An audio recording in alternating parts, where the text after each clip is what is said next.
Friends, இன்றைக்கி நம்ம vegetable biryani செய்ய போகிறோம். அதுக்கு தேவையான பொருட்கள் பார்த்துக்கலாம்.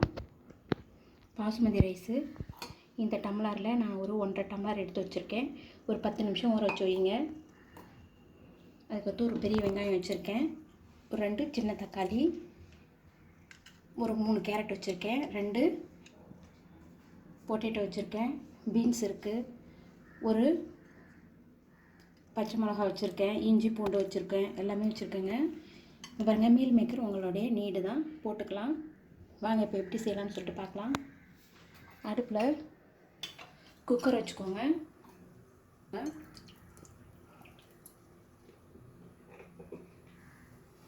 முந்திரி பருப்பு, கொஞ்சமாக பாதாம் எல்லாம் போட்டிருக்கேங்க.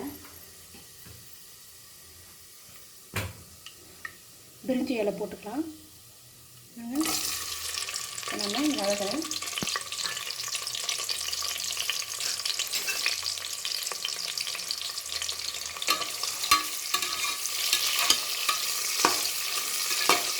இது ஆனியன் வந்து நல்லா பொன்னிறமாக வறுத்தாதாங்க உங்களுக்கு பிரியாணி டேஸ்ட்டு கிடைக்கும். இப்போ வந்துருச்சு. இப்போ நம்ம தக்காளி போட்டு நல்லா வதக்குங்க.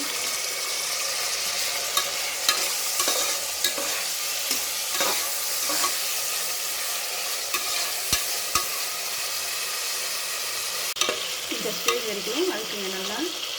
அதுக்கடுத்தது கேரட் போட்டுக்கலாம், உருளைக்கிழங்கு, பீன்ஸு, பச்சை பட்டாணி இதெல்லாம் போட்டு நல்லா கிண்டி விடுங்க. ரொம்ப வதங்க வேண்டாம், கொஞ்சமாக வதங்கினாலே போதுங்க. ஓரளவுக்கு வதங்கினா போதும்.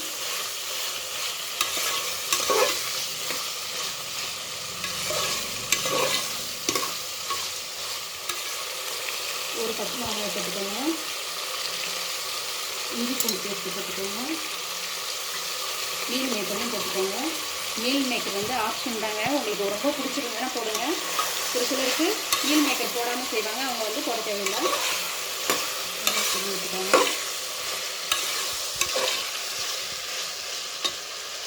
இந்த ஸ்டேஜில் 2 ஸ்பூன் மிளகாய் பொடி, 1 ஸ்பூன் கரம் மசாலா பொடி போட்டுக்கோங்க. உப்பு வந்து 2 ஸ்பூன் போட்டுக்கோங்க. நல்லா கிண்டி விட்டுக்கோங்க. நம்ம பிரியாணிக்கு எப்பயுமே அதிகமாக தக்காளி பழம் சேர்க்க தேவையில்லை. தயிர் வந்து ஒரு 3 ஸ்பூன் ஊற்றிக்கோங்க.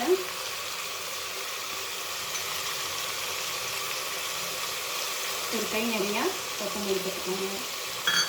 இது எல்லாத்தையும் வதக்கி விடுங்க.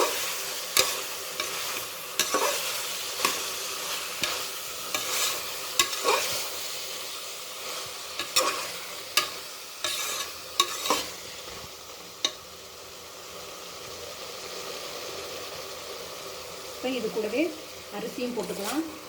அரிசி போட்டு நீங்கள் இது கூடவே செய்யும்போதுங்க உங்களுக்கு உடையாமல் நல்லா உதிரியாக பொலபொலன்னு வரும்.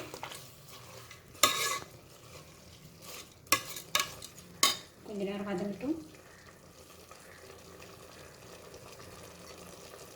தண்ணி இந்த டம்ளரால் 2 டம்ளர் வச்சுக்கோங்க.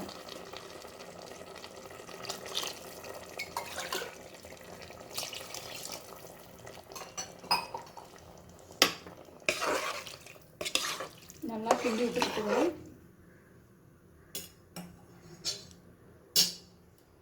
ஃபைனாக இந்த கொத்தமல்லியை போட்டுக்கோங்க. இப்போ நம்ம மூடி வச்சு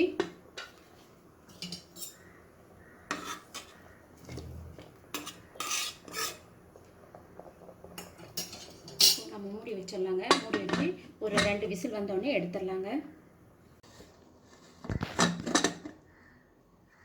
ரெடி ஆகிடுச்சுங்க நல்லா. இப்போது நீங்கள் இது கொஞ்சம் கூட அடி பிடிக்காது. கொஞ்சமாக நெய் ரொம்ப ஒரு ஸ்பூன் போட்டுக்கோங்க. உங்களுக்கு ரொம்ப இன்னும் டேஸ்ட் வந்து லுக்காக தூக்கி கொடுக்கும். நல்லா கிளறி விட்டுக்கோங்க. பாருங்கள், எப்படி வந்து இருக்குதுன்னு நல்லா பொல பொலன்னு வந்துருக்குது. எல்லா வெஜிடபிள்ஸும் நல்லா வெந்து வந்திருக்கு. நீங்களும் உங்கள் வீட்டில் செஞ்சு பார்த்து உங்களுடைய கமெண்ட்டை எனக்கு சொல்லுங்கள். லைக் பண்ணுங்கள், ஷேர் பண்ணுங்கள், நம்ம சேனலை சப்ஸ்கிரைப் பண்ணுங்கள். வாழ்க வளமுடன். தேங்க்யூ.